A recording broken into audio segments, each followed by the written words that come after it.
Hello world, this is Americana and I am your host, Willie Montague. Here is not the script they feed you, not the headlines they twist. Here we dig deeper. We uncover the truth they hope you miss. If you're done with the spin, hungry for real, you found the right place. You are watching Americana.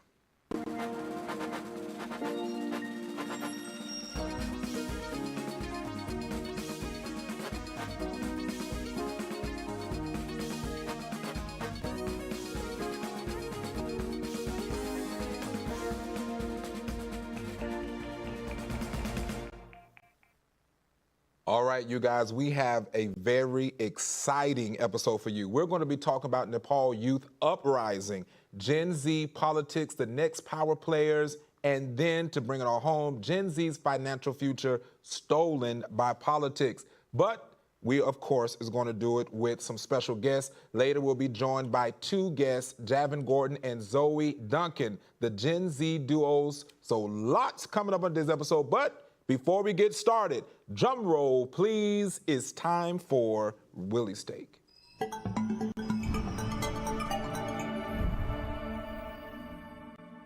As you all know, this is the time where I get to rant, and in this Monday, we need a rant. Truth is in the silence. We talk too much. We listen too little. Promises float in the air. Dreams die quietly. People suffer in plain sight. No one stops to notice. We chase the loudest voices, the small ones hold the answers. Look closer, speak softer, and most importantly, act louder. Change starts where no one's watching. So we will bring on the president and vice president of Central Florida Young Republicans, Javin Gordon and Zoe Duncan. Welcome to Americana. Thank you for having us. All right, I'm excited. This is good. We got two guests, y'all, out there. So we're getting ready to take a trip all the way to Nepal. Nepal Gen Z rose up when the government banned social media. Protests spread, dozens killed, thousands injured. Young people exposed corruption at the top. It's a reminder, when youth are silenced, politics turns deadly. So turning to you guys, what do you think about this Nepal uprising with the Gen Z, literally like 1% overthrew the government? What do you think about this?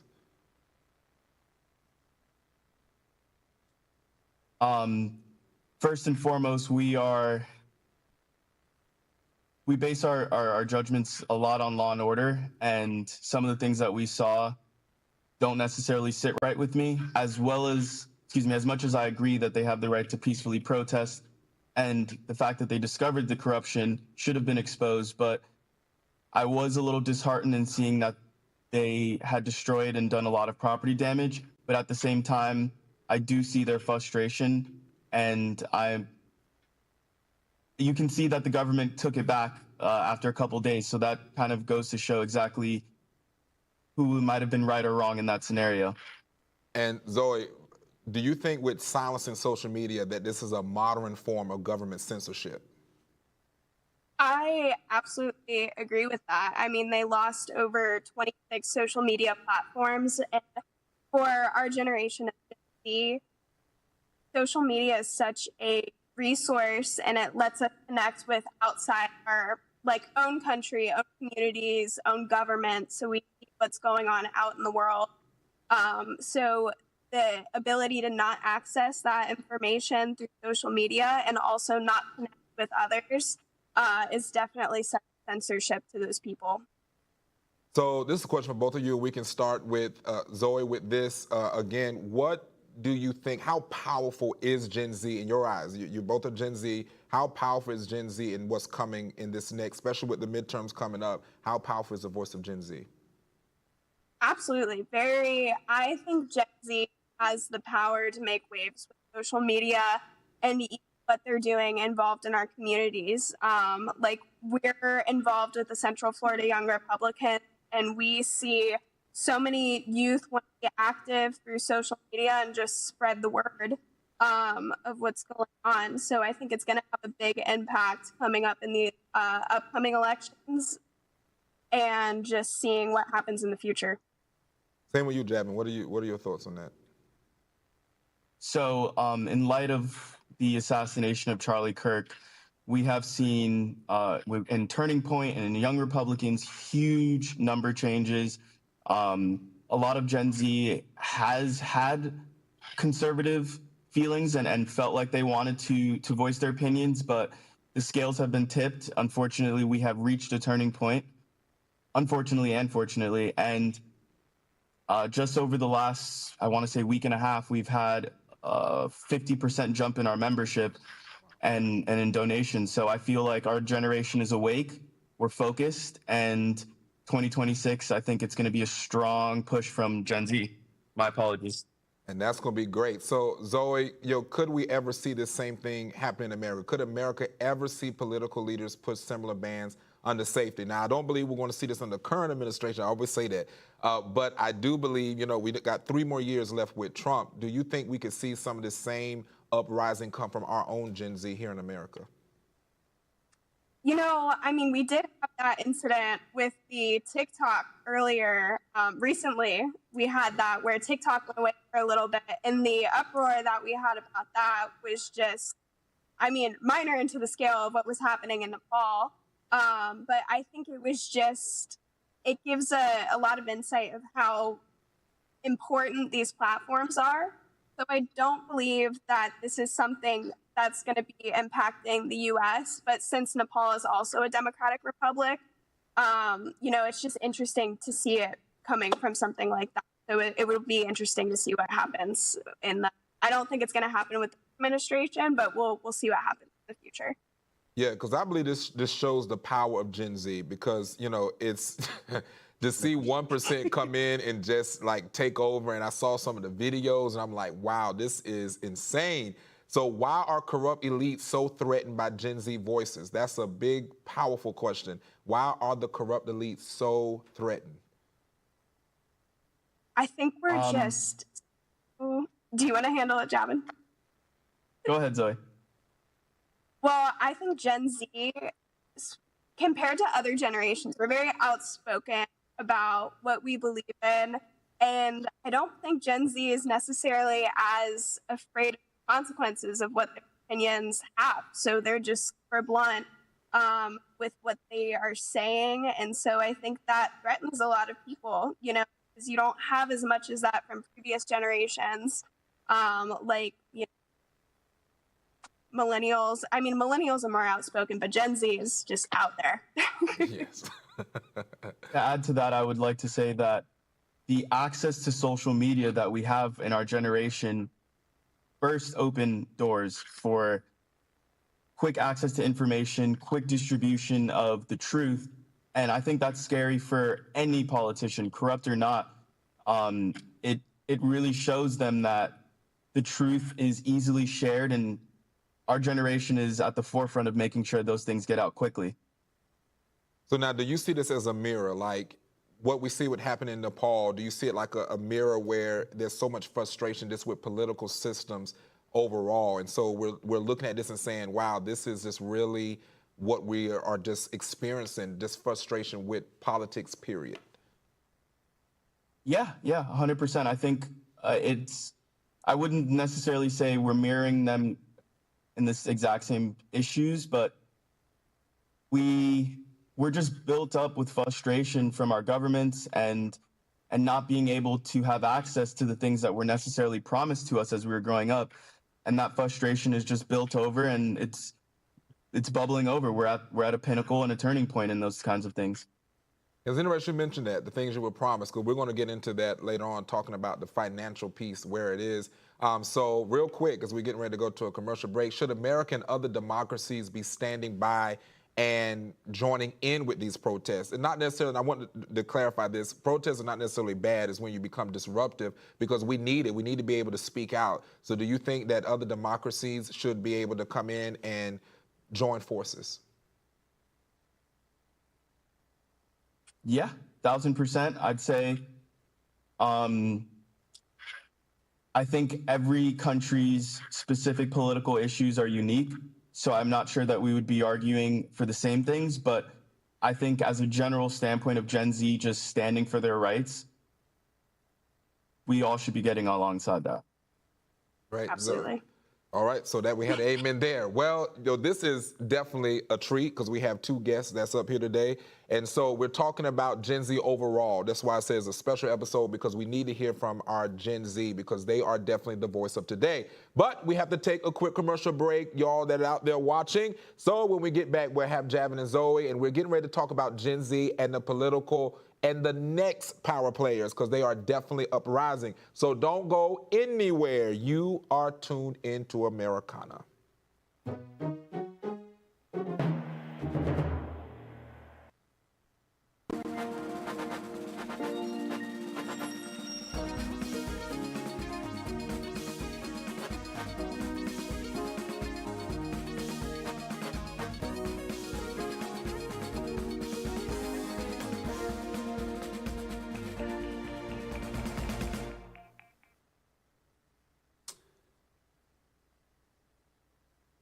All right. Hello, social media family. Thanks for staying with us. Oh.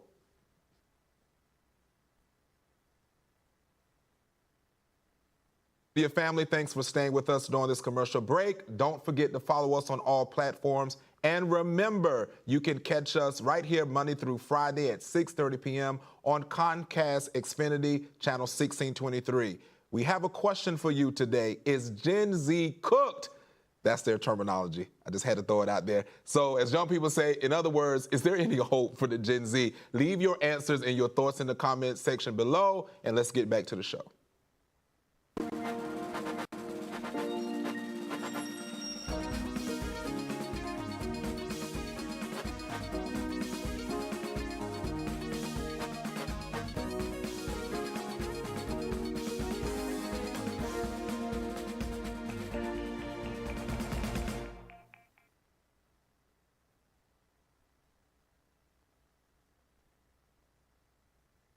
Everyone, welcome back to Americana. We're getting ready to have a continued deep conversation with, as I say, the Gen Z duo here. We have Javin and Zoe.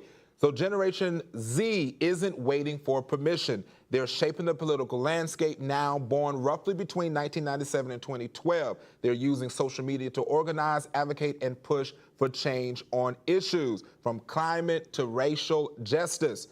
But nearly 1/3 of them, being 32%, are actively engaged in activism on social justice, higher than millennials at 24%. So here we go. What drives Gen Z to engage in political, just period? What drives Gen Z to drive into the political spectrum from the past generations that we've seen?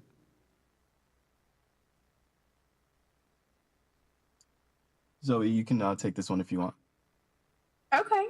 Well, I think Gen Z is driven to go into politics more just because we've been raised seeing the news on social media. So I think we had access to events at, news at such a young age that people just felt more likely to get involved. Javin? Yeah, I'd also like to add that a lot of Gen Z has stable jobs now, and we are paying taxes, trying to purchase our first houses, and we're trying to navigate the issues that were bestowed before us, and a lot of people are getting involved and waking up because of this. So you would basically say that you guys are having to step into some definitely accountability and responsibility a lot quicker than probably millennials and Gen X and those before. And basically that's what you're saying. You got responsibility, and the bills are just as equal as it was for the other generations. And now you need to know where your tax dollars are going. and that's true. And yeah, that's, I wouldn't.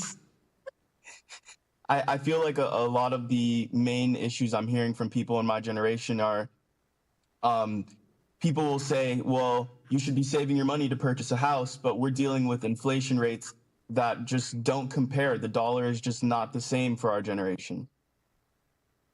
And we're going to talk about it, actually. So stay tuned for that part, because I'm going to bring that home.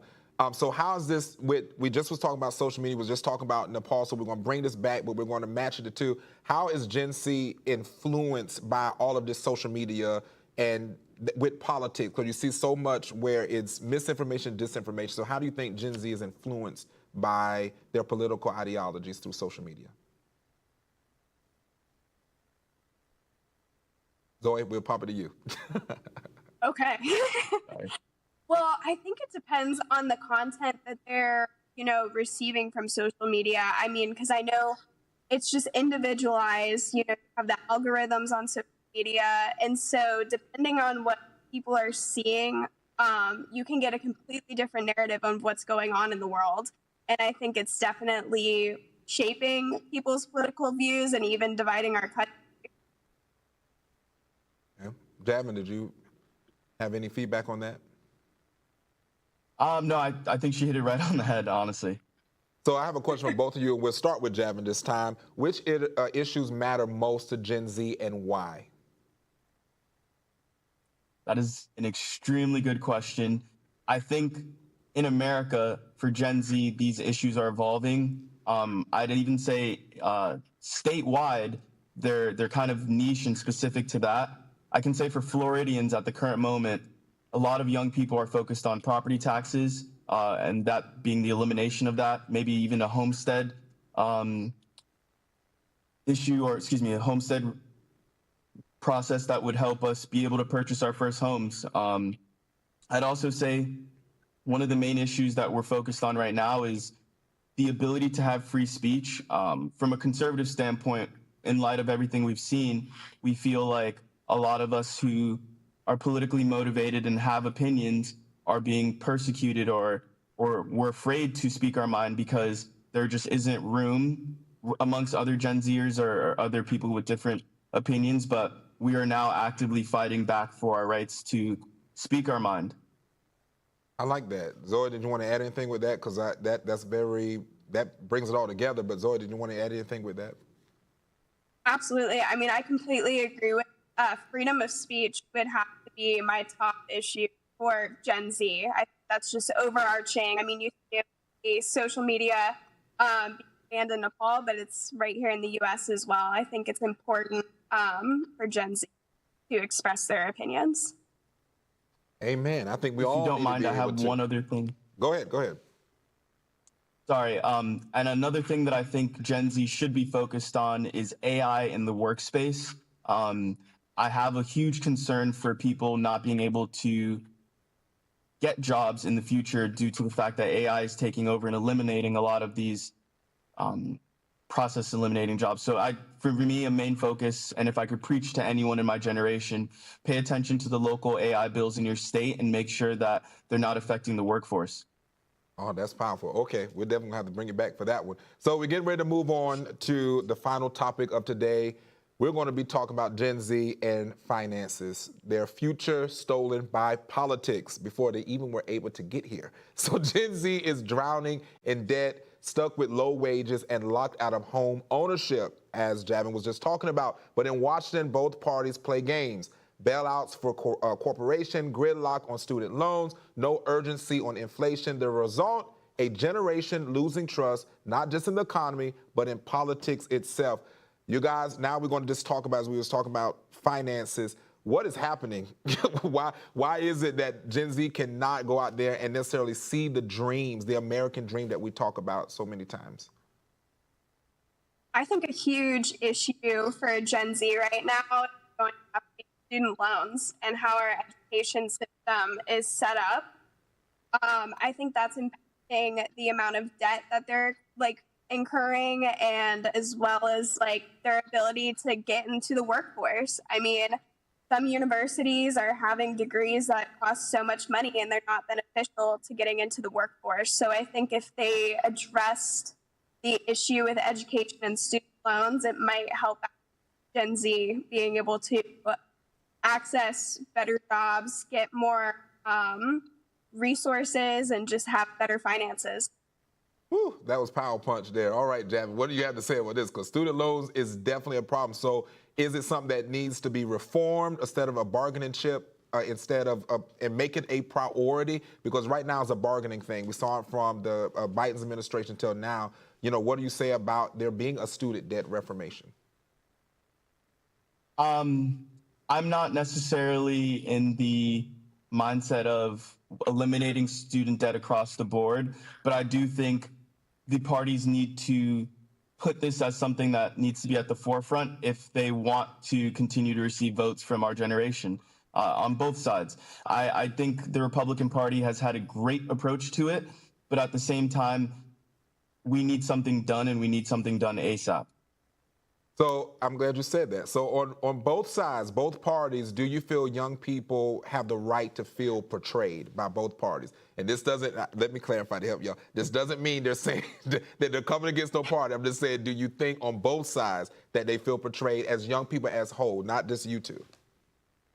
So personally, there you go. You said not just you two, but I can count on my hands how many times the Republican Party has stood up for sensible fiscal conservative policies, and the waste from the Democratic Party that we've experienced and that I was born into has genuinely crippled the dollar and any chance my generation has had at making their dollar stretch. So I do think both parties have a little bit of blame when it comes to pressing the idea, but when it comes to the actual policies that were put in place that are affecting us, I blame the Democratic Party for that. Ooh, sound like, Jan, we need to put this in a Hallmark card and send it to everybody for Christmas up to D.C. so they can get some things changed. Real quick for both of you, as we're getting ready to conclude here, how do you think this economic anger will shape the 2026 and 2028 elections? Zoe?